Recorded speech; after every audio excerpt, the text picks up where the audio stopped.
Buenas tardes. Por favor, todos de pie, la Corte.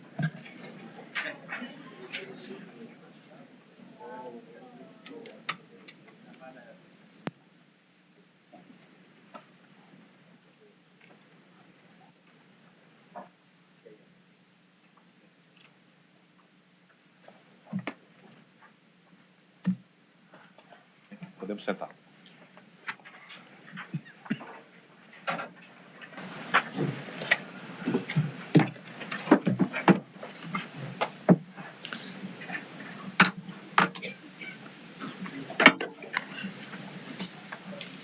Boa tarde. Buenas tardes.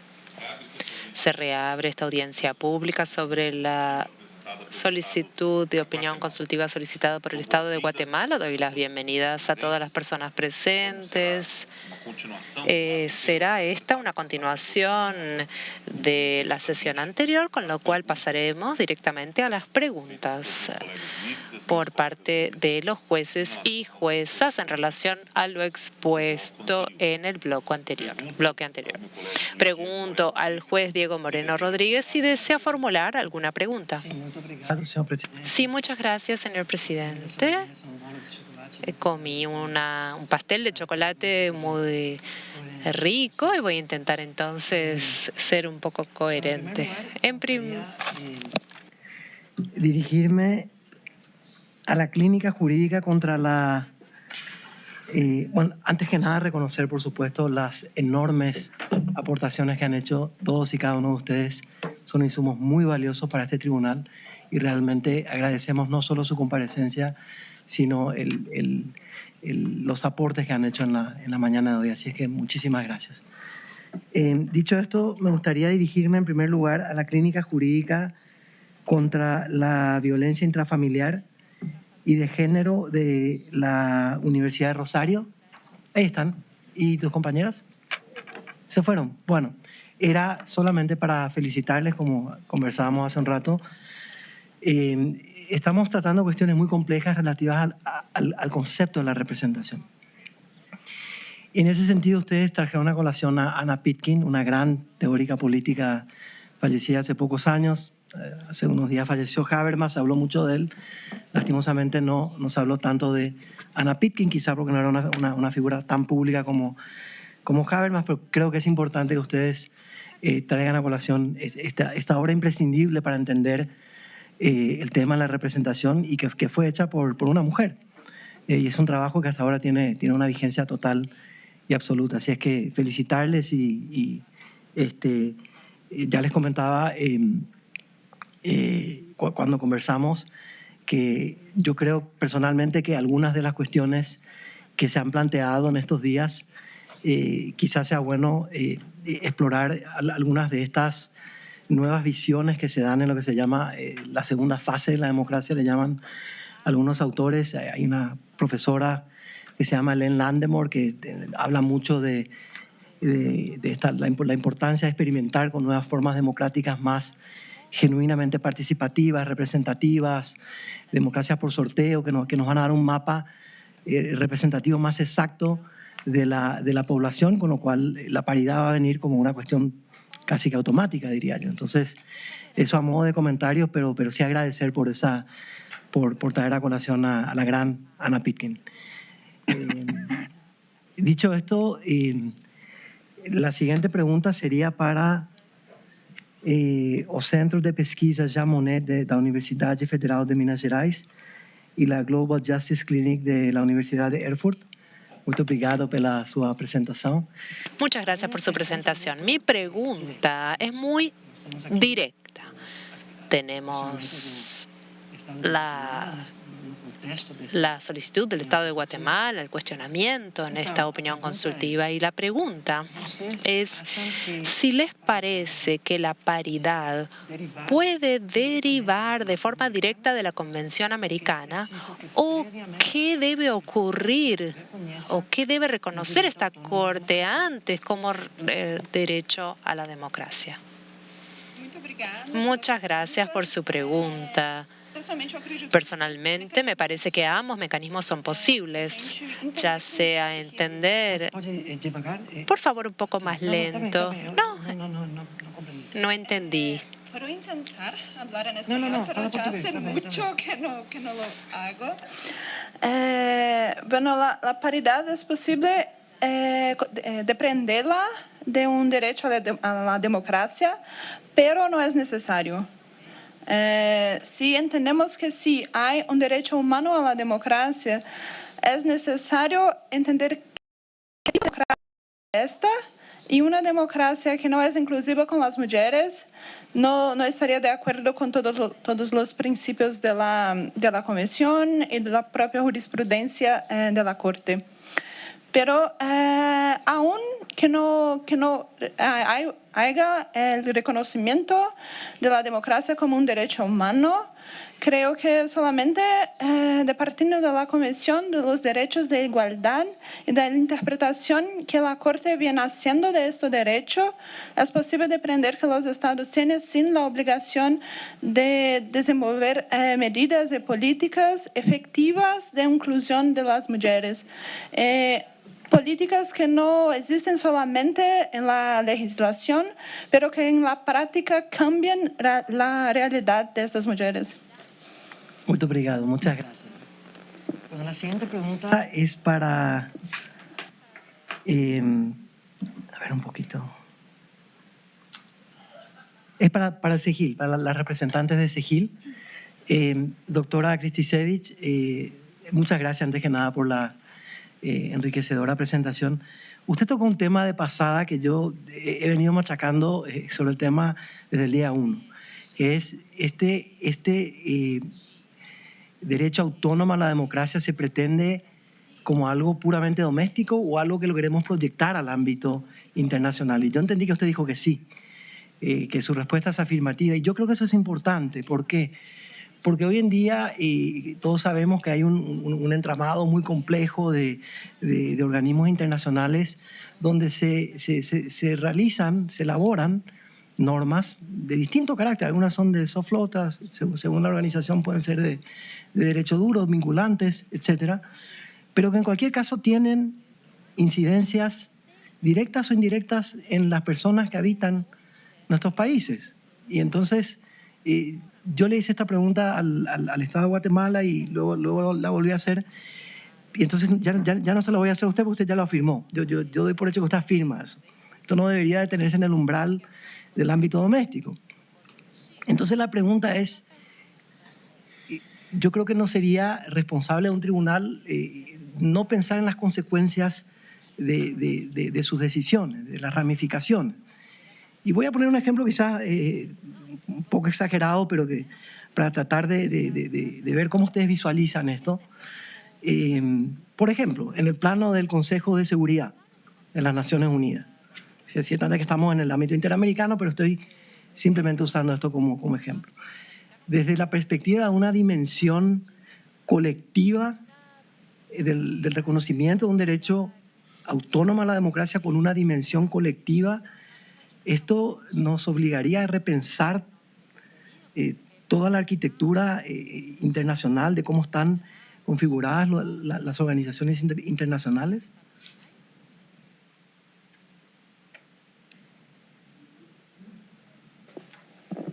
Me alegra que me haga una pregunta sencilla. A ver, empezando por el principio. Nosotros hemos sostenido Liliana, que ¿puedes hablar más alto? Sí, con mucho gusto, disculpe.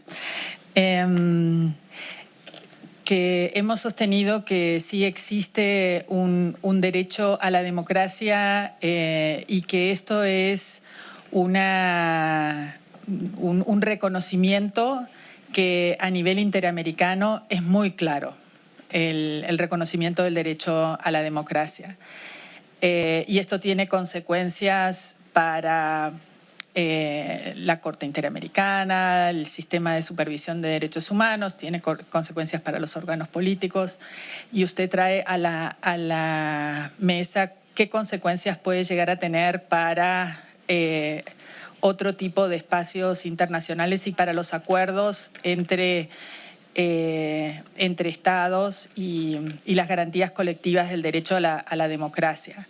Creo que a nivel mundial el consenso sobre la democracia es más limitado que a nivel interamericano. Y por ende las consecuencias institucionales para el sistema universal son diferentes que las del sistema interamericano. De hecho, en el sistema interamericano existe toda esta arquitectura que se fue generando gradualmente, ¿no?, a través de la Resolución 1080, luego la Carta Democrática Interamericana, que fueron respondiendo a las coyunturas de una mirada más generosa y aterrizada a la realidad de cómo va evolucionando los desafíos al sistema democrático. Y quienes vivimos parte de esa historia de evolución de las herramientas jurídicas, vimos que la Comisión y la Corte Interamericana fueron a través del sistema de casos, en el caso de Perú, marcando cuáles eran algunos de los desafíos al sistema democrático que iban más allá de los golpes de Estado, que era el consenso que teníamos hasta principios de los 90, que las democracias se quebraban con eso. Y luego se dan esta serie de casos en el sistema interamericano en los que la Corte es muy categórica en mostrar cómo hay debilitamiento de la democracia a través de otros mecanismos de debilitamiento de la institucionalidad, del sistema de elecciones, de la independencia de poderes. Y entonces cuando llega el gobierno de transición, el consenso interamericano es que las herramientas para luchar por la democracia que había marcado la Comisión y la Corte, la Comisión en la reunión de Windsor, y el doctor Borea lo conoce mejor que nadie, llama a la aplicación de las garantías colectivas frente a una situación que no era un golpe de Estado. Y ahí el consenso posterior de normativo nos da esta carta democrática en la que se reconoce a la democracia como derecho y se reconoce que la democracia puede estar erosionada de muchas maneras, ¿no? Y acá hay un tema de en qué medida se puede erosionar la democracia a través de la vulneración de cada uno de los componentes de la democracia, que ha sido una pregunta recurrente que ustedes han tenido, que podemos entrar en ese tema, pero bueno. Gracias, doctora. Muchas gracias. Gracias. Y siempre dentro del plano internacional, que es el plano en el que estoy ahora, me gustaría ahora dirigirle la pregunta a la doctora Leoni, porque fue usted quien desarrolló la parte de la paridad, ¿no? Entonces, quizá no sea el ejemplo perfecto, pero es el que se me ocurre, ya dentro del ámbito del sistema interamericano. ¿Ustedes visualizan la aplicación de una paridad en un órgano, por ejemplo, como el Consejo Permanente de la OEA?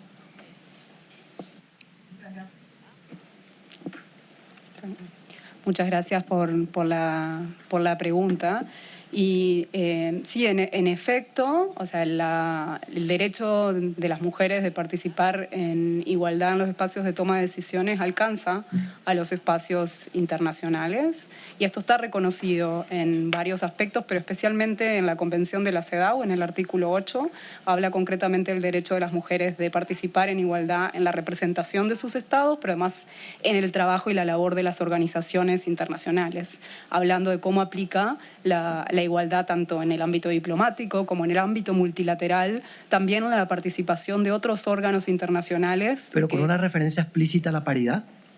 Sí, exactamente. La Recomendación General 40, que adoptada por el CEDAW hace 2 años, hace una interpretación del artículo 8 de la Convención y le da el concepto de paridad a la aplicación como la medida de la igualdad, tanto en el artículo 7 como 8 de la Convención, que son los que miran el aspecto de participación de las mujeres en el ámbito de las tomas de decisiones.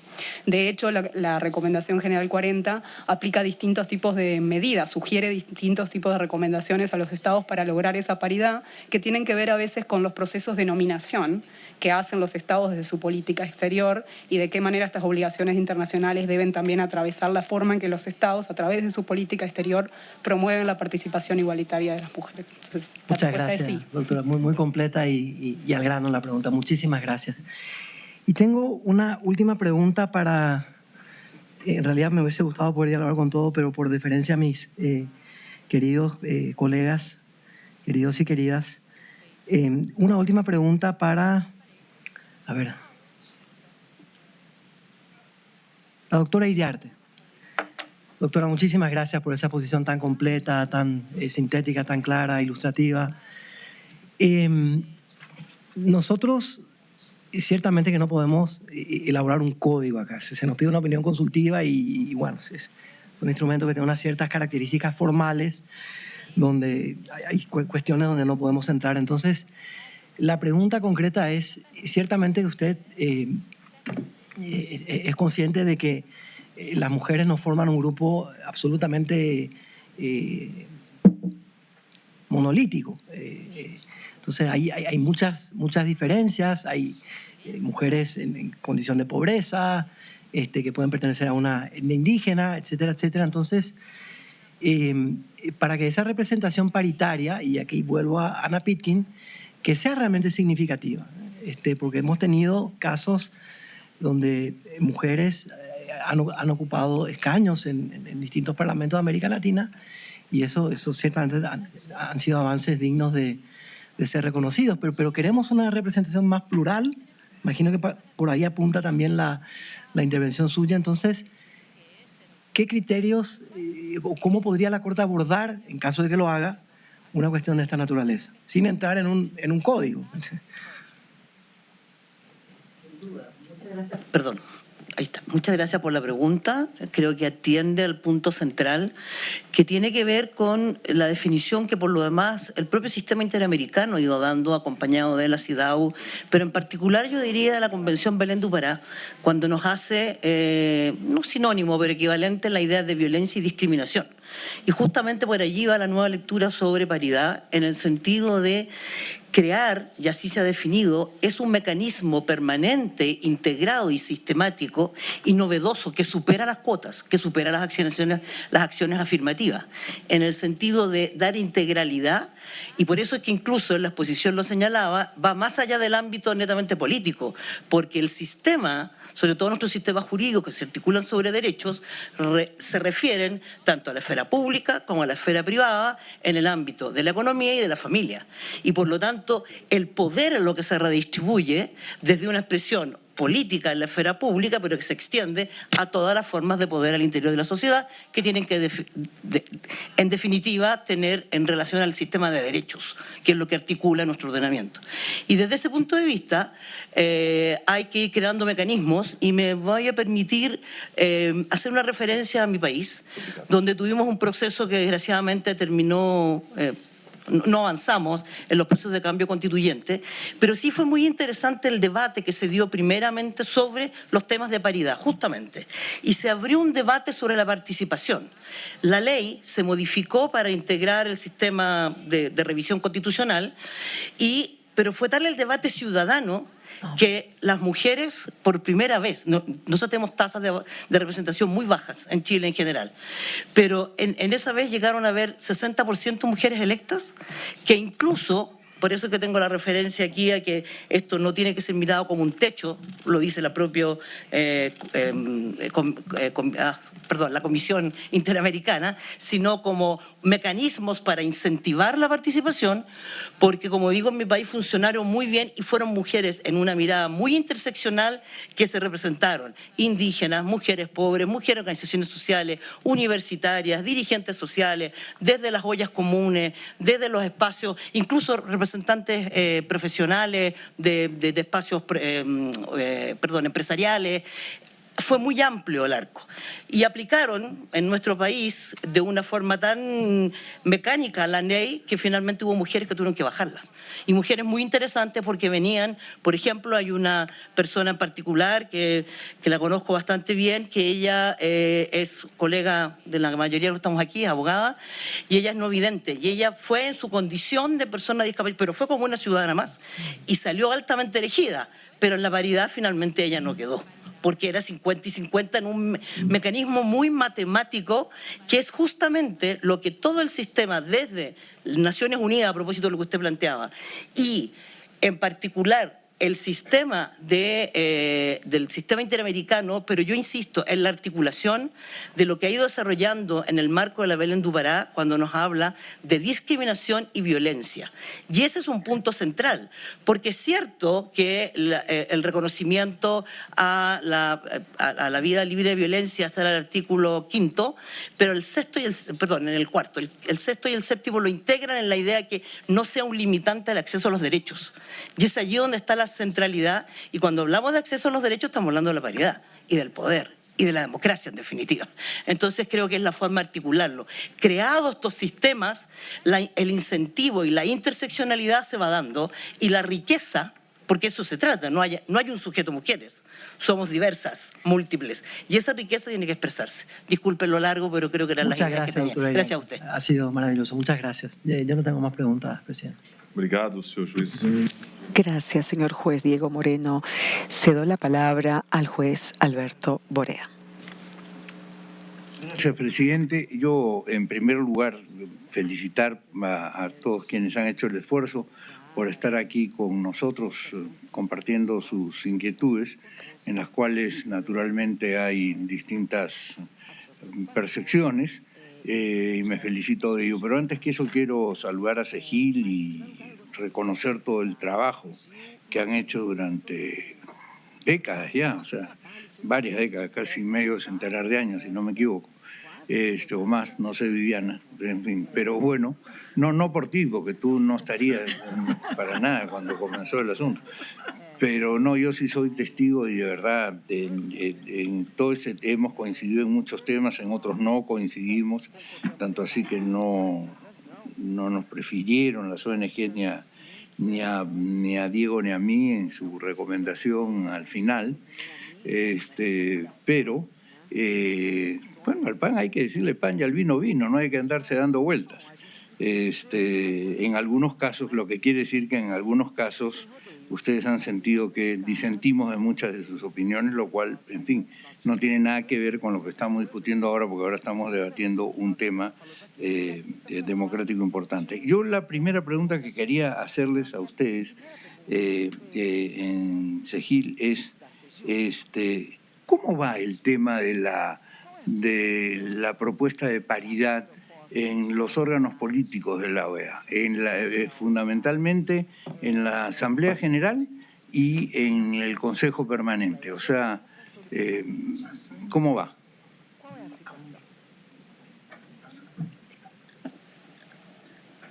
Muchas gracias por la pregunta.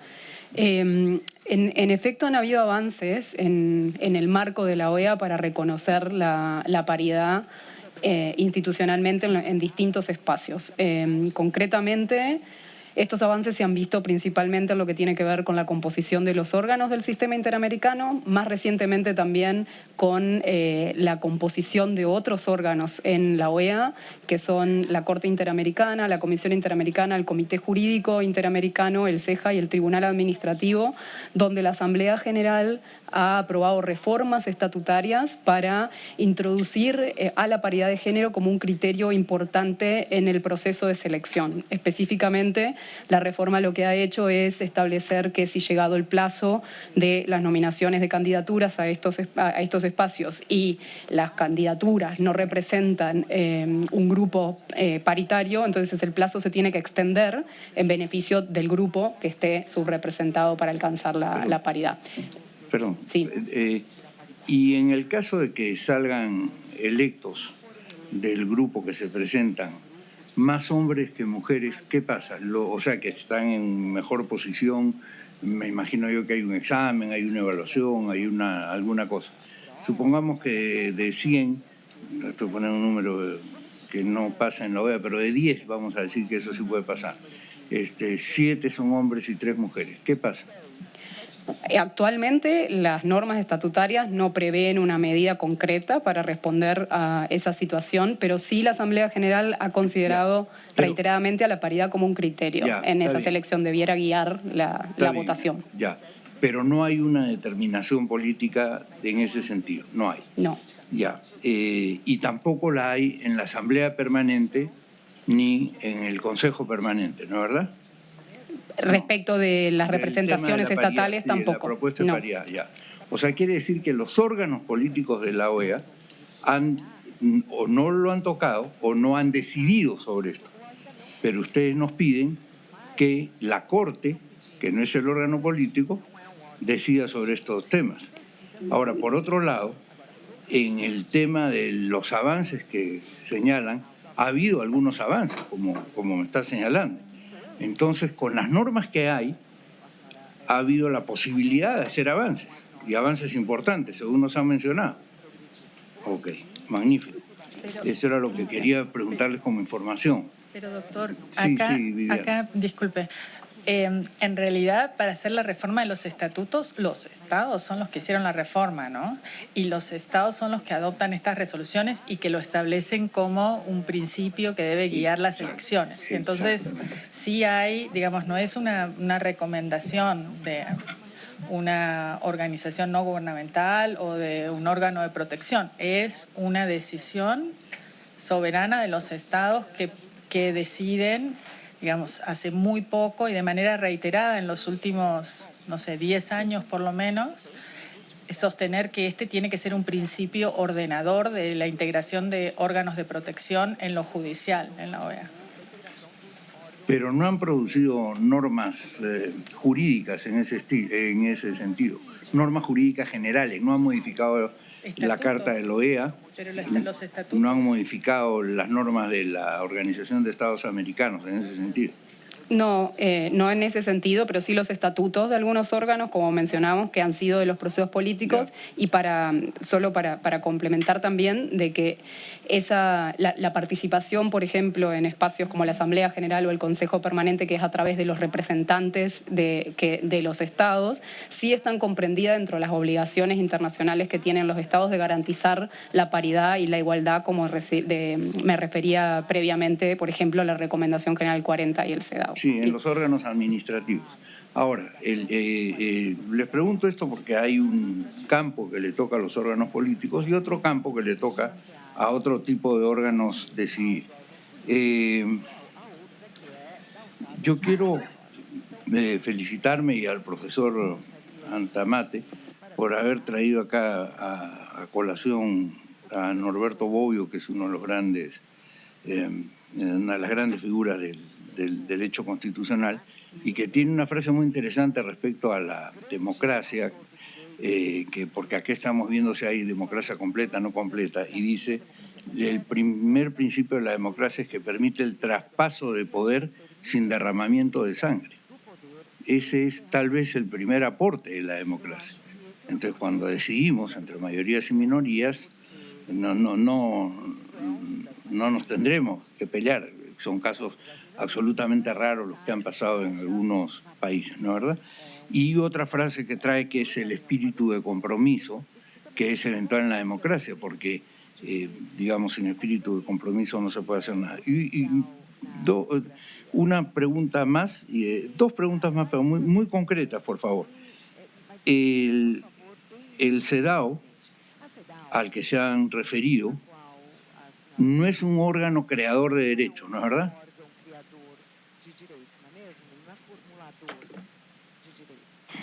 Bueno, el CEDAW es en realidad el órgano que monitorea un tratado y sus interpretaciones, por supuesto, son autorizadas del alcance que tiene el tratado, como no es un tribunal internacional, si usted lo quiere distinguir, pero sí tiene una autoridad para interpretar el contenido del tratado, e incluso hoy tiene, por ejemplo, la facultad, con aquellos estados que han ratificado el protocolo adicional, de decidir casos individuales, lo que significa que sí puede determinar cuál es el derecho, por lo menos a la luz del tratado que supervisan. Más allá de eso, no es un órgano que promulga derechos. no interpreta los derechos que están establecidos en no tiene esa competencia. Bueno, yo soy de la filosofía que cree que en realidad los órganos que tienen la capacidad de interpretar son los que dicen el derecho.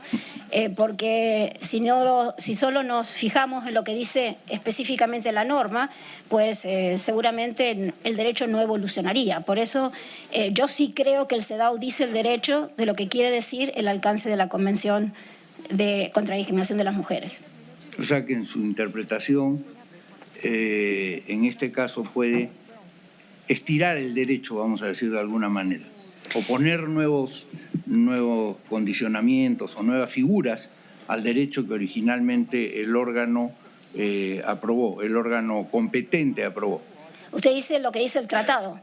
Bueno, yo creo que sobre todo en relación a la interpretación del derecho internacional de los derechos humanos, existe una tendencia a considerar que la interpretación de estos derechos es evolutiva, por lo que efectivamente no se restringen muchas de las interpretaciones a lo que dice el texto exclusivamente, sino que según evoluciona el tiempo y según evolucionan las necesidades de que el derecho resuelva nuevos problemas, estos órganos interpretan ese derecho a la luz de las circunstancias actuales. O sea, agregan cosas. Muy bien. Interpretan evolutivamente. Ese es su punto de vista. Y una última pregunta, o sea, no se ha atrevido, en todo caso, el órgano político de la OEA todavía, o no ha podido, o no se ha alcanzado el consenso para hablar del tema de paridad o para aprobar el tema de paridad para hacerlo obligatorio a todos los países, porque si no tendríamos un tratado, como tenemos un tratado en todas las demás cosas donde se ha atrevido. Una última... ¿Le puedo contestar a su...? No le había hecho una pregunta. Perdón. Pero una última pregunta que está vinculada al tema del derecho a la vida. Creo que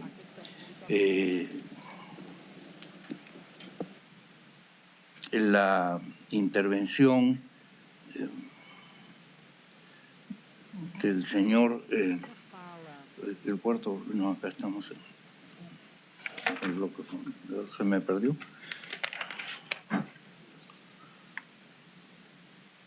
Del Grupo de Investigación en Diversidad Sexual del Departamento de Derecho de la Universidad Externado de Colombia.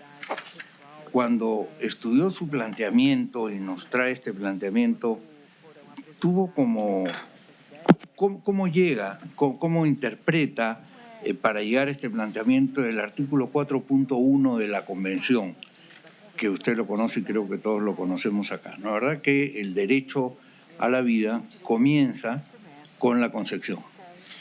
Señor juez, creo que se refiere al compañero del Centro de Estudios Sexuales y Reproductivos de Derechos. Me refería a eso, pero si quiere contestar al señor. Pues en mi intervención no hablamos del derecho a la vida. Entonces fue el señor, me confundí. Por favor. Gracias, señor juez. Nosotros hacíamos referencia a la autonomía reproductiva, que es parte de la libertad individual y la posibilidad de decidir, como un elemento esencial también de la democracia y un elemento sustantivo, digamos, desde esa dimensión sustantiva, ¿no? Y hablábamos un poco desde la perspectiva del impacto que pueden tener las violaciones a la autonomía reproductiva en los proyectos de vida de las personas. Y si me permite, podría pues ejemplificarlo también con un caso concreto. Ok, no, quería saber eso nomás. Gracias, vicepresidenta, muy gentil. Muchas gracias, juez Borea. Ahora le voy a dar la palabra a la jueza Verónica Gómez por si desea formular alguna pregunta. Gracias, señora presidenta. Brevemente, tengo dos preguntas. La primera puede ser Viviana Krzyzewicz o María Leoni. Y construyendo sobre lo que ya empezó a plantear el juez Moreno, ¿cómo implementamos, cómo se podría implementar paridad, pero con perspectivas interseccionales? Porque han comparecido distintas representaciones ante la Corte Interamericana que exigen participar más activamente del proceso democrático. Entonces, ¿cómo podemos? Y es la misma pregunta que le hice a la CIM el martes. Entonces, ¿cómo podemos trabajar, cómo se puede trabajar con esos dos elementos a través de la interseccionalidad?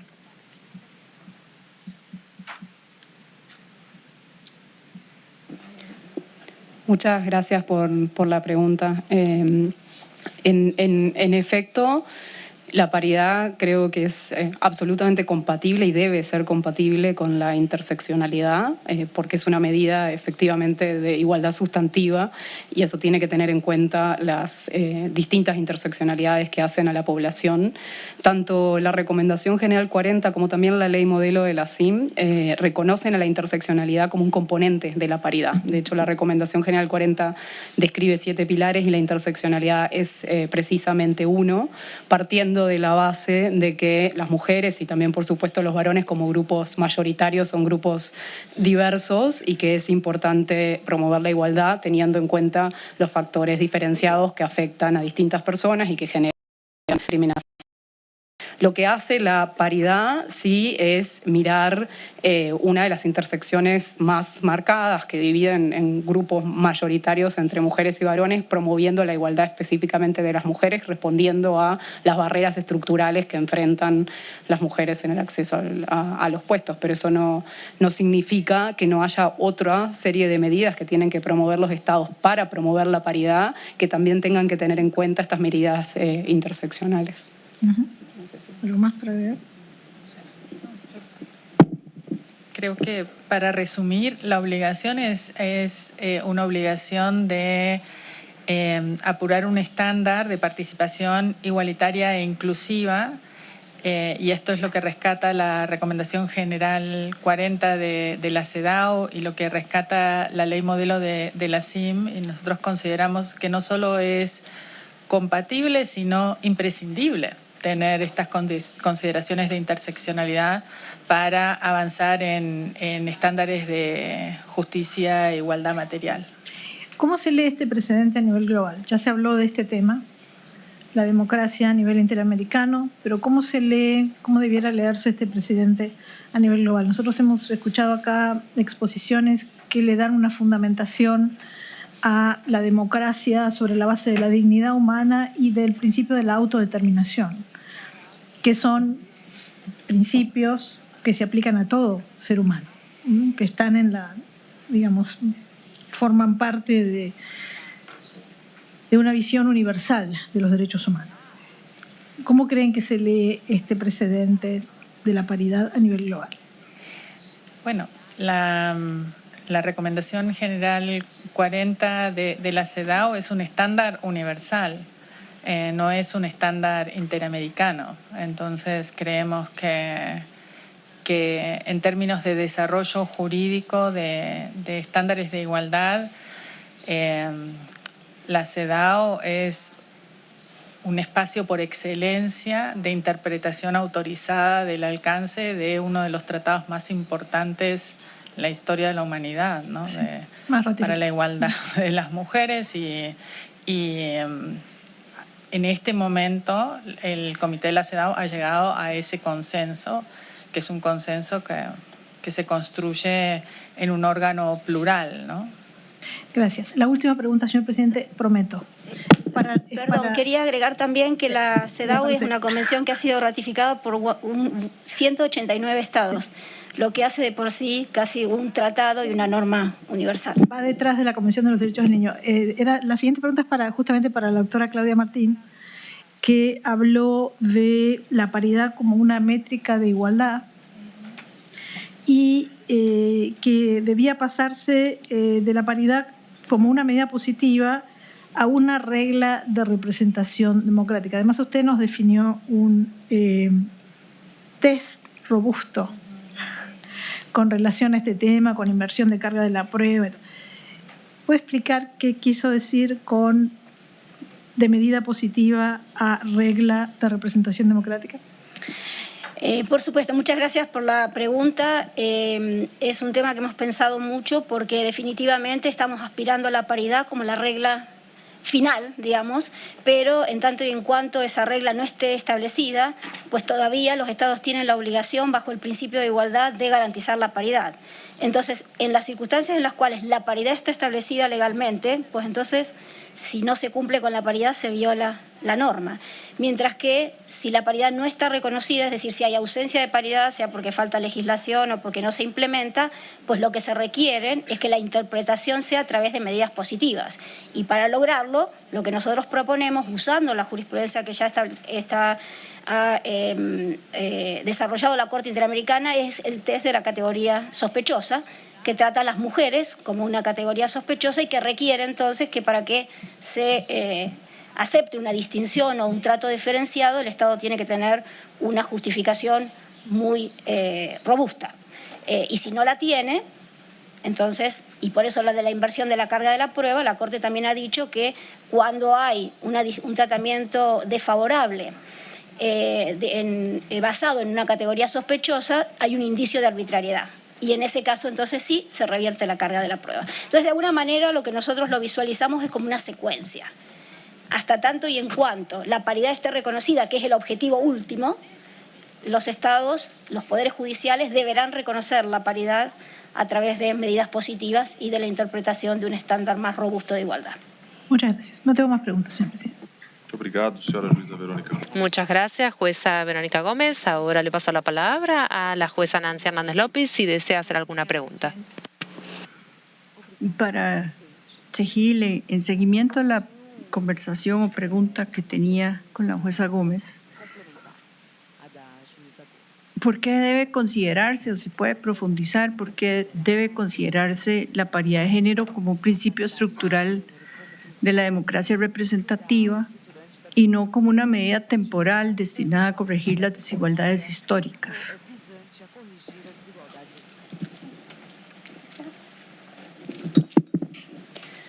Muchas gracias por la pregunta. Nosotros, con base a los desarrollos normativos, lo que entendemos es que la paridad es la medida de la igualdad sustantiva y, a su vez, la garantía de esa igualdad. En ese entendido, como una garantía de la igualdad, es una medida permanente que está ligada a las garantías democráticas. La Corte incluso ha dicho que la participación igualitaria en los espacios políticos, en los espacios públicos, es esencial en la democracia, y en el caso de las mujeres, esa medida de la igualdad es la paridad.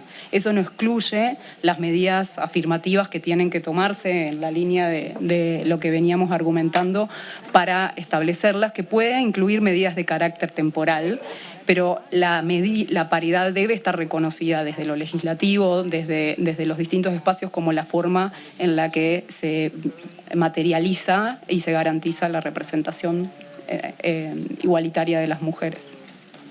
Gracias. Y en los países que han adoptado paridad y cuotas, ¿qué identifican ustedes como las barreras estructurales que están todavía, a pesar de ello, impidiendo que mujeres tengan acceso y permanencia en cargos públicos?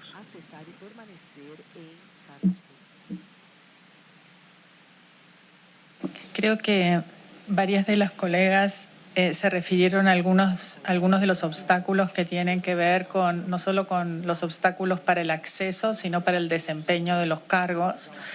Para el acceso a los cargos existen limitaciones muchas veces de carácter económico, limitaciones para la participación segura en los espacios públicos para las mujeres. Esto es muy claro con los temas de violencia en los espacios digitales en contra de las mujeres, bueno, en los espacios físicos y en los digitales, para las mujeres que asumen un papel más protagónico en lo político y también en los espacios de administración de justicia.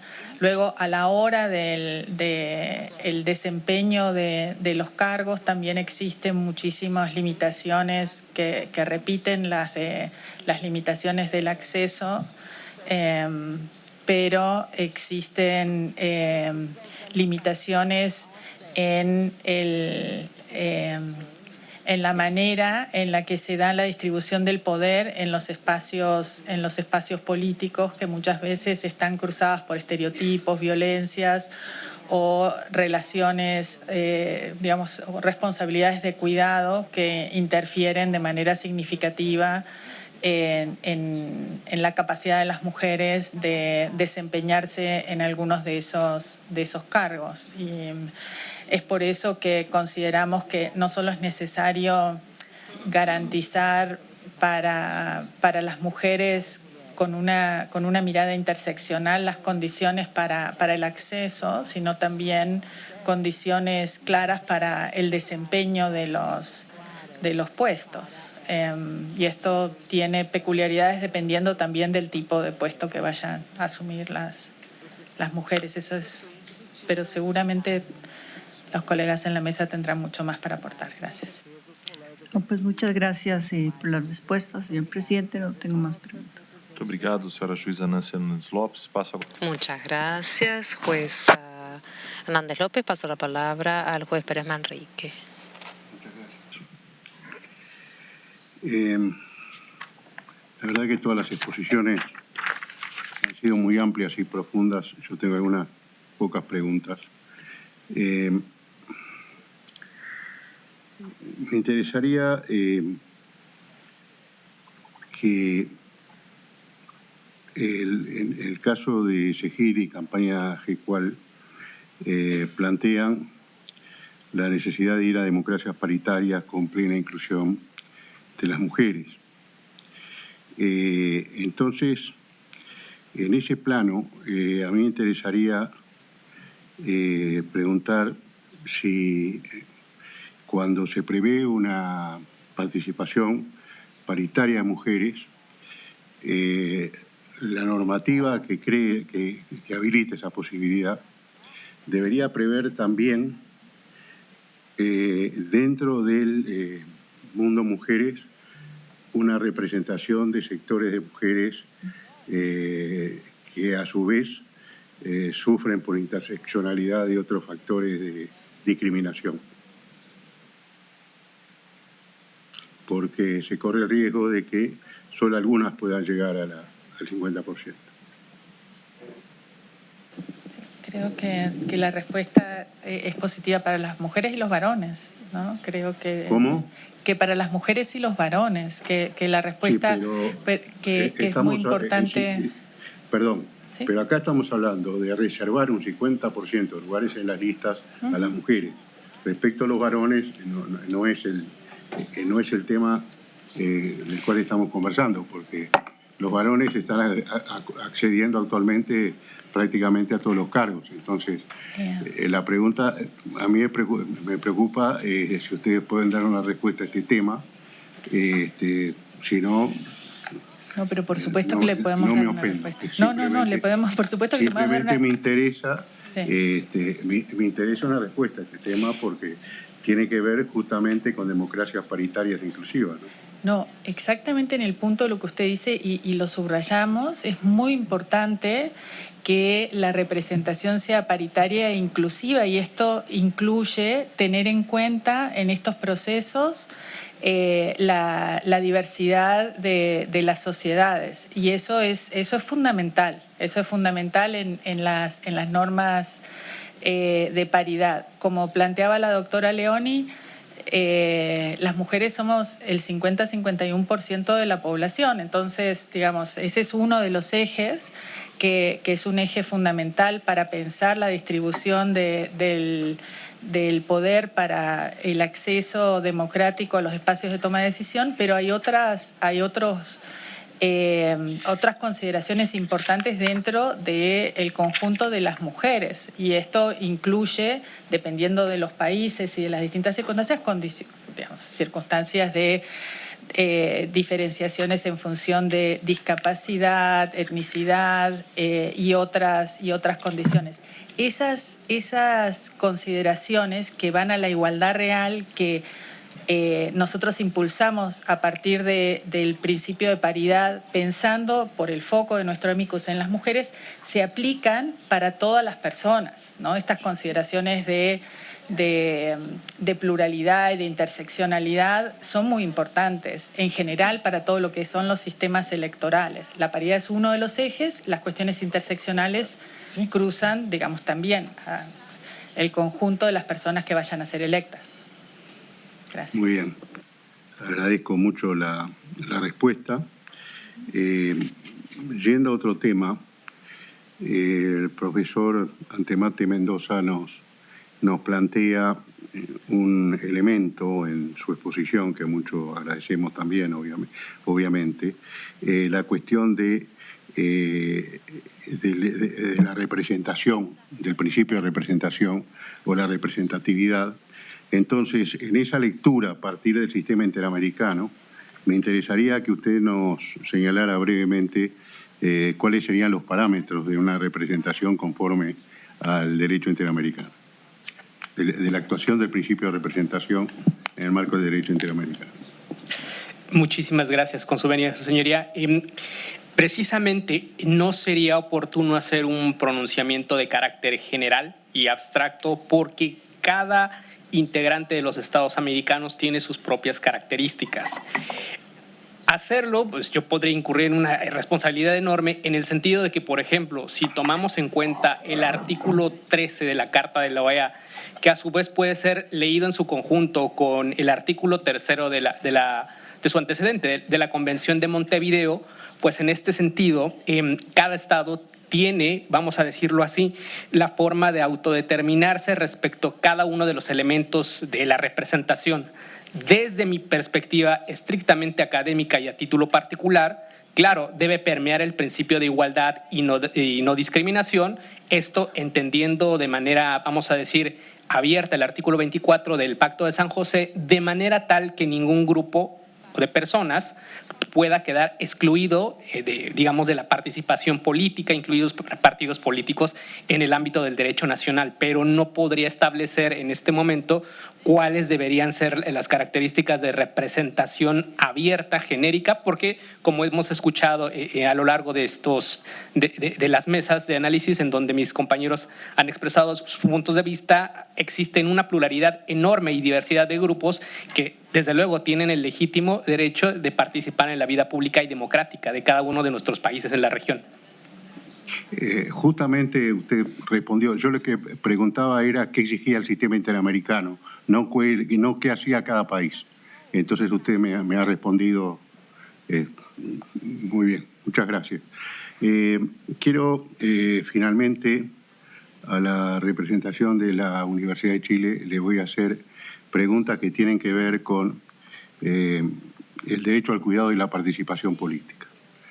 Mi pregunta es si puede derivarse de la obligación estatal de garantizar el ejercicio efectivo de los derechos políticos, el deber de adoptar políticas públicas que reconozcan y redistribuyan las responsabilidades de cuidado cuando la desigual distribución de dichas tareas constituye una barrera estructural para la participación política de las mujeres. En fin, ¿cuál sería la respuesta a esta cuestión? Muchas gracias por la pregunta. De política, de reacciones, ¿no? O sea, la respuesta es sí. Las políticas públicas del cuidado tienen que hacerse cargo de ese tema. Lo dije incluso en la propia exposición. No solo respecto a las políticas del cuidado, sino también de la inserción laboral de las mujeres, porque en algo me apuntaba Segil delante. Las barreras estructurales justamente están constituidas en lo que es más obvio, es en la no participación política, pero hay un conjunto de cosas que tiene que ver con el acceso a la educación, con la segregación horizontal en el estudio y después en el estudio escolar y después en el estudio universitario o técnico y profesional, en el acceso, por lo tanto, a la vida laboral, que hace que las mujeres no entren masivamente a los espacios de poder. Ejemplos hay muchos, me demoraría. Y uno elementos más complejos es el tema del cuidado, porque implica, ya sabemos, doble y hasta triple jornada, con lo cual la actividad política, por ejemplo, en los espacios de los partidos políticos, que generalmente se hace después de las 6 de la tarde, es algo que sencillamente las mujeres no van, no pueden asistir. Hay realidades, incluso todo el sistema de licencia de la responsabilidad parental en materia laboral, si bien es cierto, cada día más los países los plantean en términos neutrales, pero toda la estructura del sistema está hecho para que esa parentalidad sea en realidad maternalidad, o maternidad, perdón. Entonces, en ese sentido, obviamente hay que desarrollar, y creo que ahí hay cosas interesantes que mirar más bien en el derecho comparado, diría yo. Los países nórdicos tienen avances bien interesantes de desarrollo de políticas y de contenido normativo, que sería un poco largo aquí detallarlo, pero hay donde buscar materiales que efectivamente han permitido avances sustanciales de la igualdad.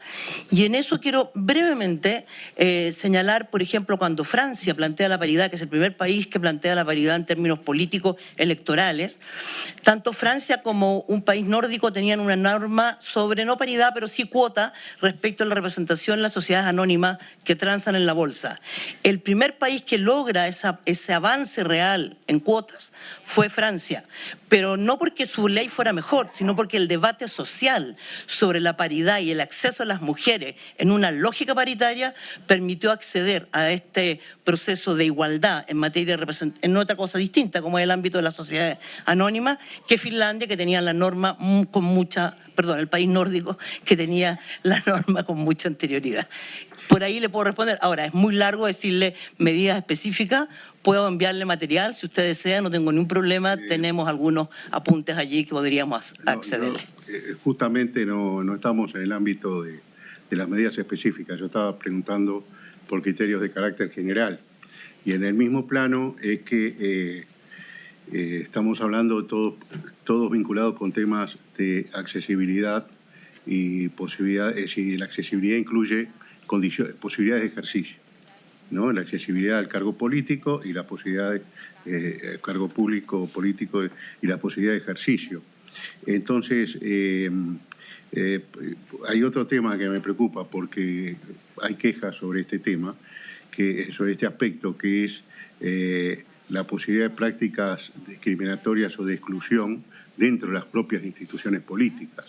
Es decir, otro plano, ¿verdad? Es decir, primero cómo llegamos y después llegamos.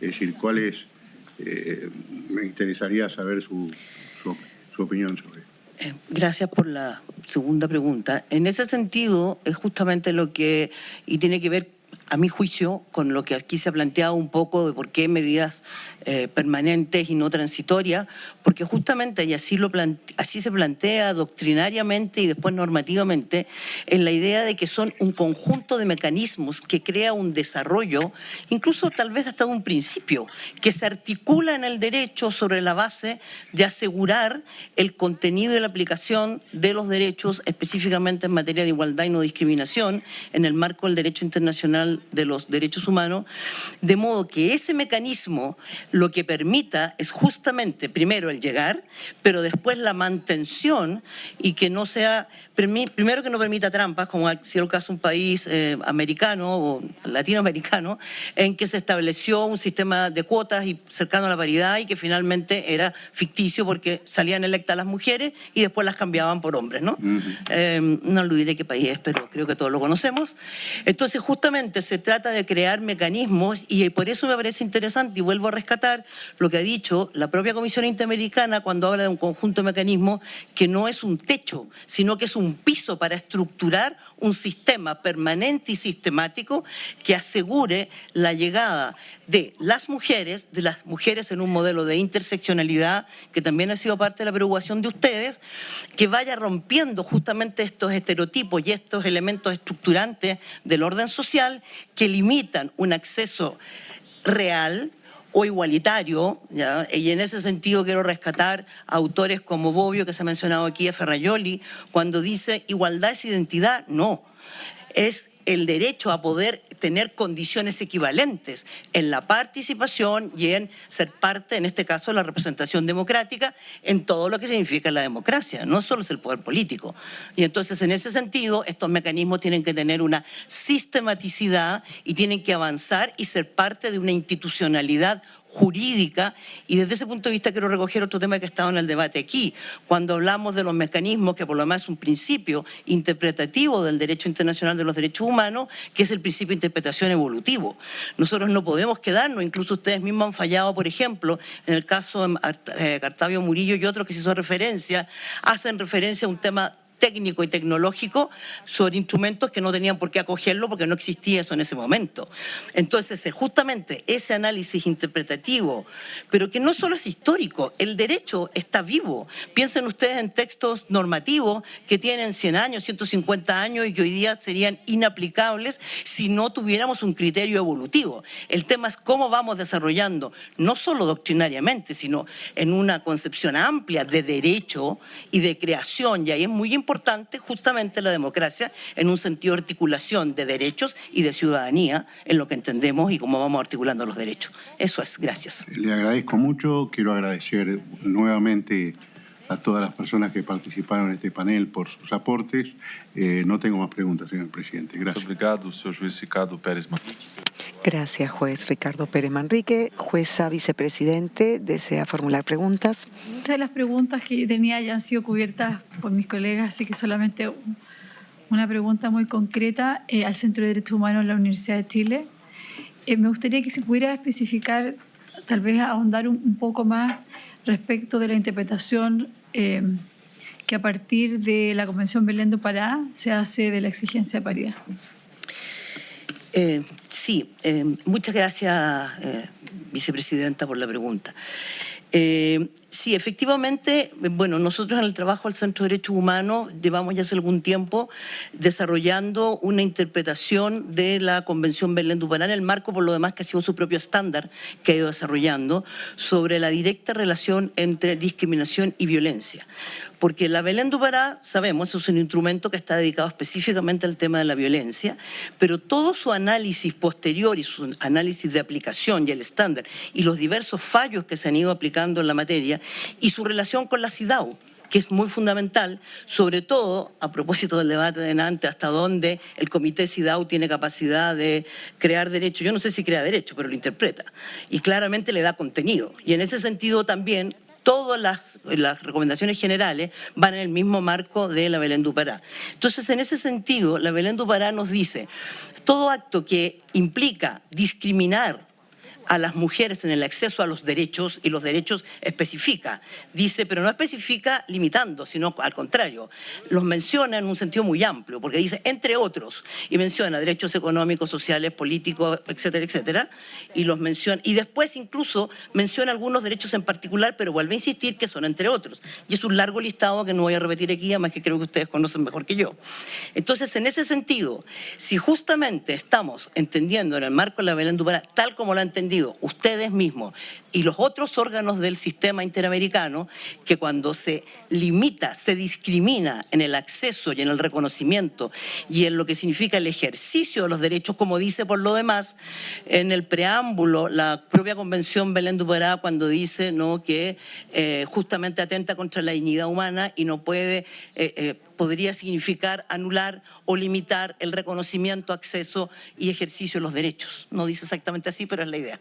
Entonces, en ese sentido, justamente, si hay actos o hay situaciones que actúan como elementos, además estructurales, según hemos planteado aquí, que limita el ejercicio de los derechos, no solo políticos, pero en el aspecto político hay otros derechos que, al no poder cumplirse directamente, fundamentalmente igualdad y no discriminación, entonces limita todo el acceso a la vida pública, al ejercicio del poder político, al ejercicio del poder en democracia y la articulación y el ejercicio de derechos. Y en ese sentido es discriminación y es violencia contra los sujetos. Entonces, entre el artículo, que antes me equivoqué al citarlo, 3º, 4º, 5º y 6º de la Convención Belén do Pará, en una integración armónica de su interpretación y de la resoluciones que se han dictado con posterioridad, absolutamente discriminación y violencia están articulados y no pueden limitar el reconocimiento, ejercicio y garantía de los derechos respecto a las mujeres.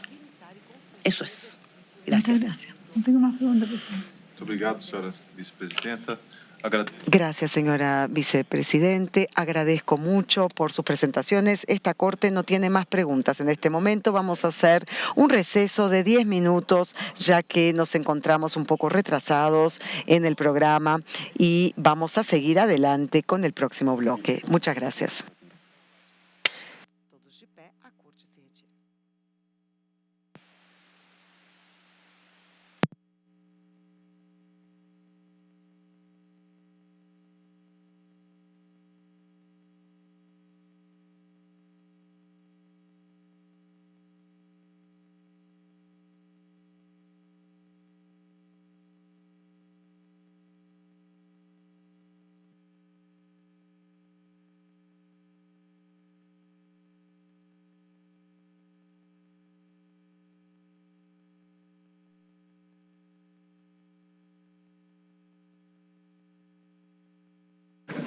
Buenas tardes, por favor, todos de pie, la Corte.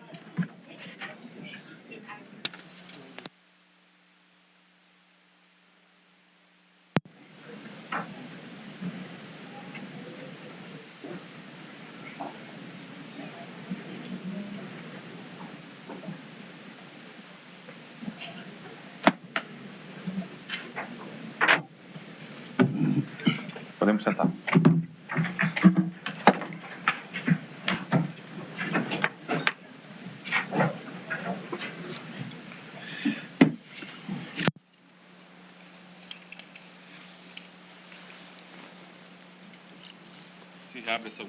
Se reabre la audiencia pública sobre la solicitud de opinión consultiva solicitada por la República de Guatemala. Paso la palabra a su secretario para que haga las precisiones correspondientes.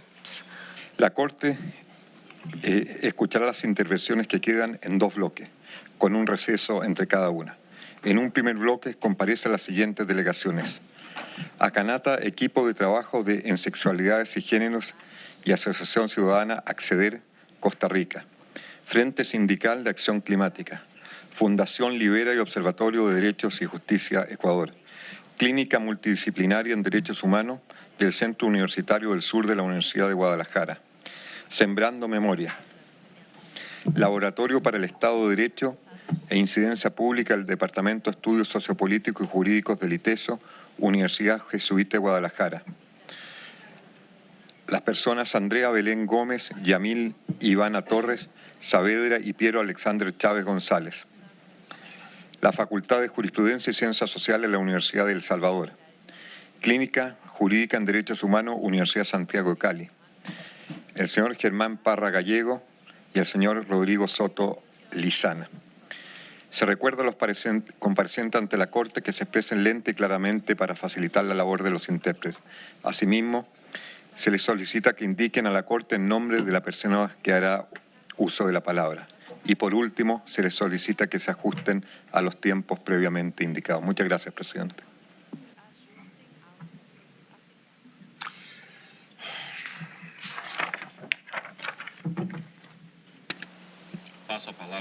Cedo la palabra en este momento a Acajatá, Equipo de Trabajo en Sexualidades y Géneros y Asociación Ciudadana Acceder de Costa Rica.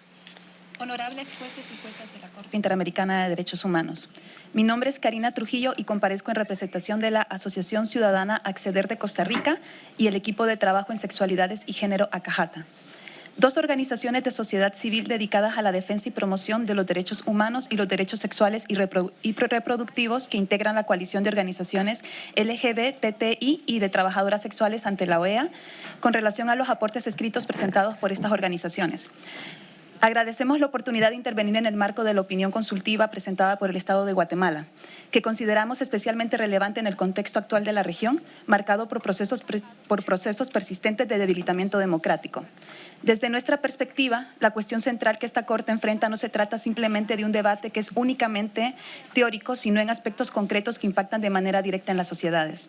Y por tanto, esta discusión, más allá de definir si la democracia constituye un derecho humano en sí mismo o un mecanismo de organización política, se trata sobre todo de cómo se protege la democracia cuando es erosionada desde adentro. Algunas veces mediante prácticas formalmente legales pero materialmente regresivas y en otras ocasiones influenciada por actores o factores externos a un determinado territorio. Reducir la democracia al acto electoral es una forma de vaciarla de contenido y convertirla en una fachada que puede coexistir con la exclusión y la desigualdad. Una democracia sustantiva debe entenderse como un sistema orientado a garantizar derechos humanos, a posibilitar vidas dignas y asegurar una participación real y efectiva sin discriminación. Esto exige reconocer que las democracias operan en contextos de desigualdad estructural y relaciones históricas de poder, que afectan de manera desproporcionada a grupos específicos.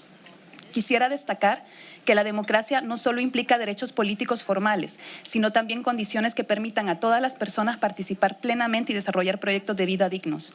Esto incluye trabajo en condiciones justas, equilibrio entre la vida laboral y personal y sistemas públicos de cuidados accesibles.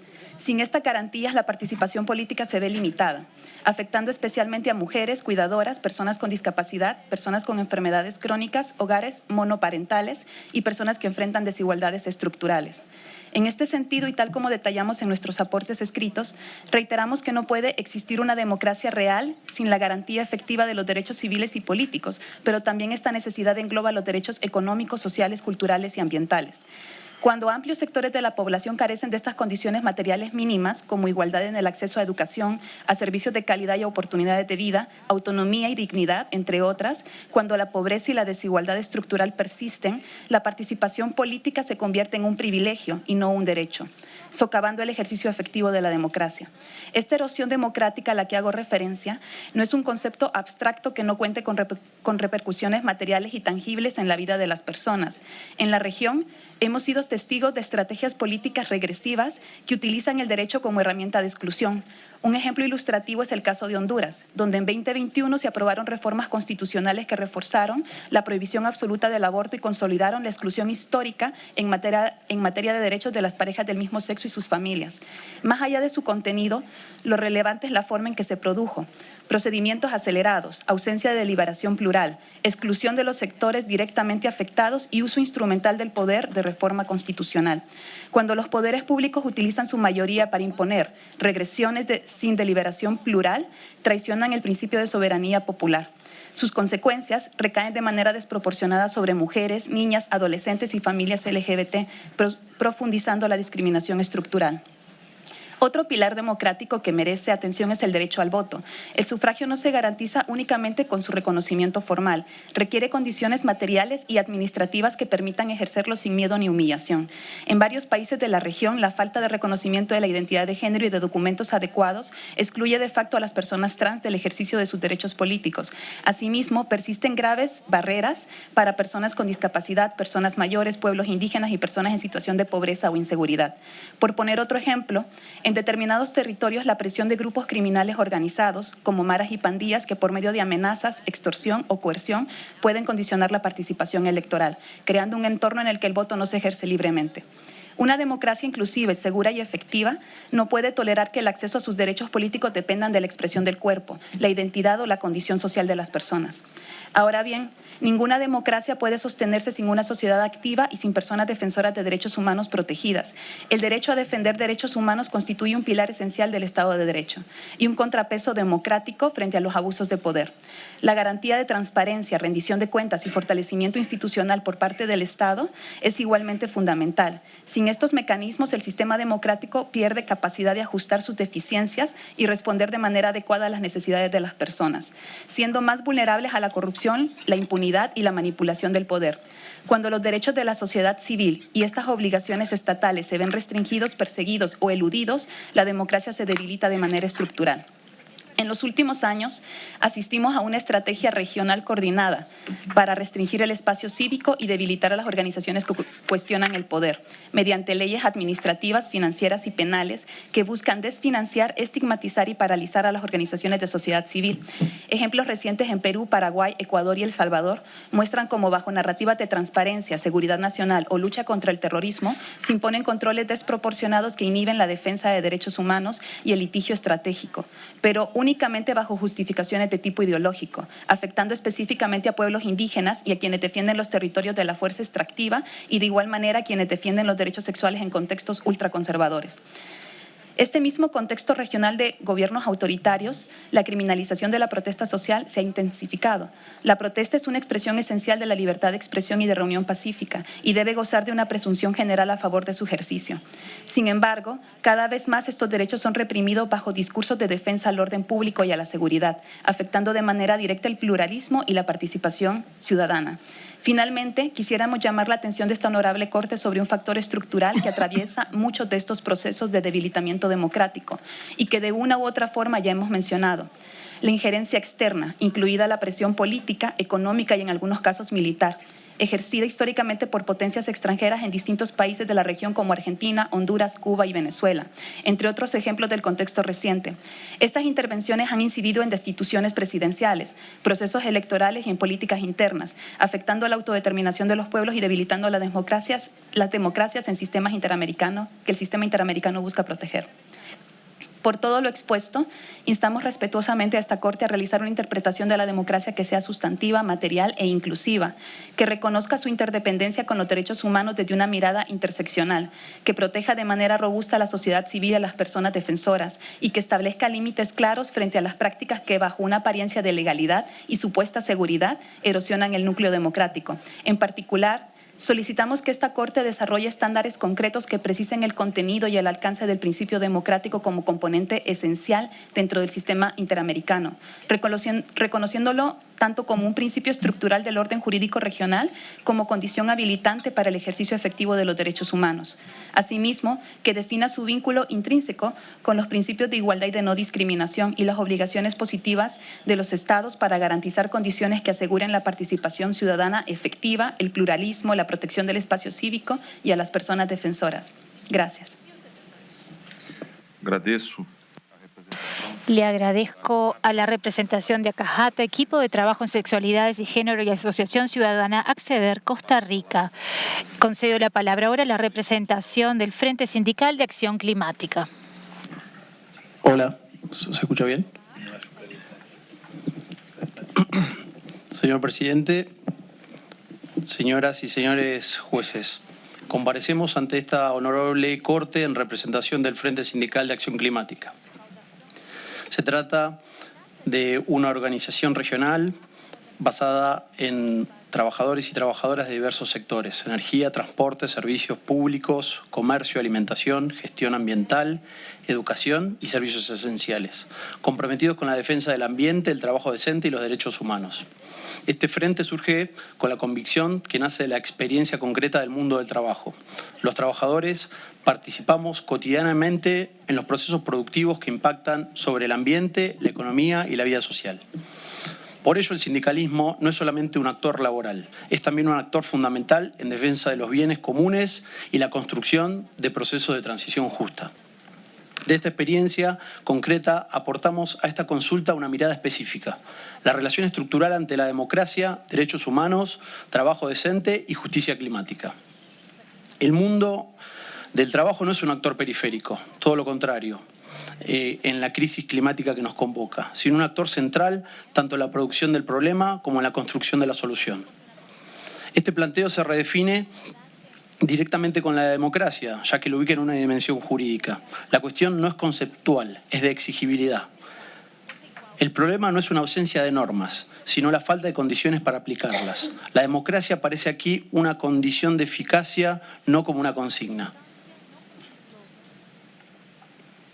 Nuestra tesis central está basada en que la democracia no es solamente un escenario donde se discuten los derechos humanos. La democracia es también parte del contenido protegido por esos derechos. No es únicamente un procedimiento político ni simplemente una forma de organización del Estado. Es la condición institucional que permite que los derechos humanos existan en la práctica y puedan ser efectivamente garantizados. Cuando la democracia se debilita, los derechos no desaparecen primero de los textos jurídicos, desaparecen primero de la vida cotidiana de las personas. Por ello sostenemos que la democracia debe ser reconocida como un derecho humano, autónomo y exigible. No se trata de crear un derecho artificial, sino de reconocer una condición estructural ya presente en el sistema. La democracia como un presupuesto material de derechos. La democracia, cuando surge del orden... la democracia se puede erosionar de distintas maneras. En el caso que nosotros hemos planteado, se materializa mediante la restricción de la deliberación pública, cuando se debilita la participación política, cuando se limita la libertad de la negociación, cuando se dificulta el acceso a la justicia. Estos procesos generan aspectos pluriofensivos. La democracia es el suelo institucional de los derechos humanos. Por consecuencia, sin democracia los derechos pueden subsistir formalmente, pero pierden eficacia real. Ahora bien,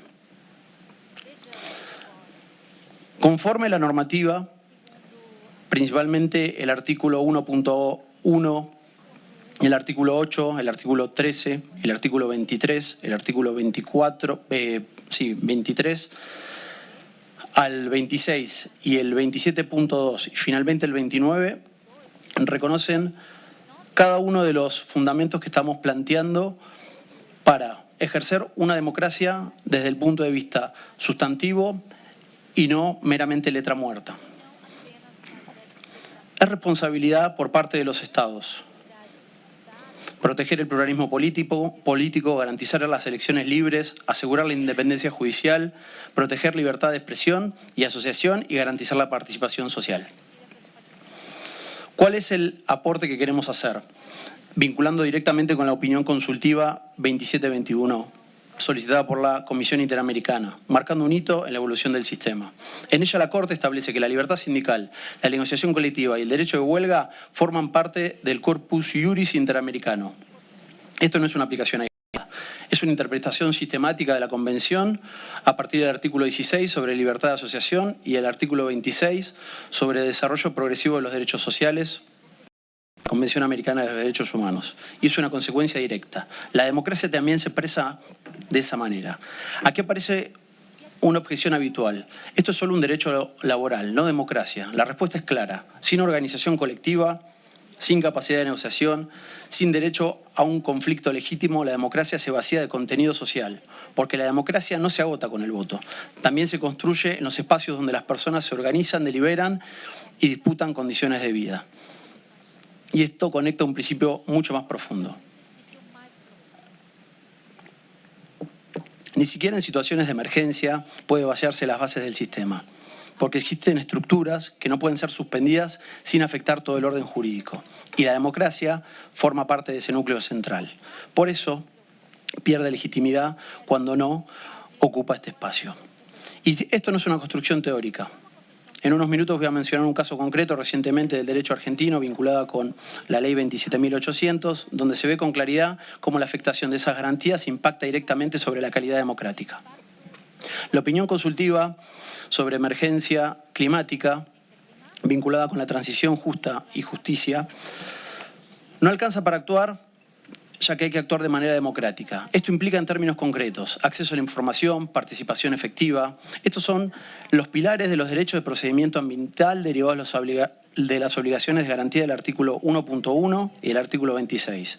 Por eso, las decisiones climáticas exigen de la sociedad en concreto y con la participación de la gobernanza. La Corte ha señalado con claridad el derecho a un medio ambiente sano, no como un derecho aislado.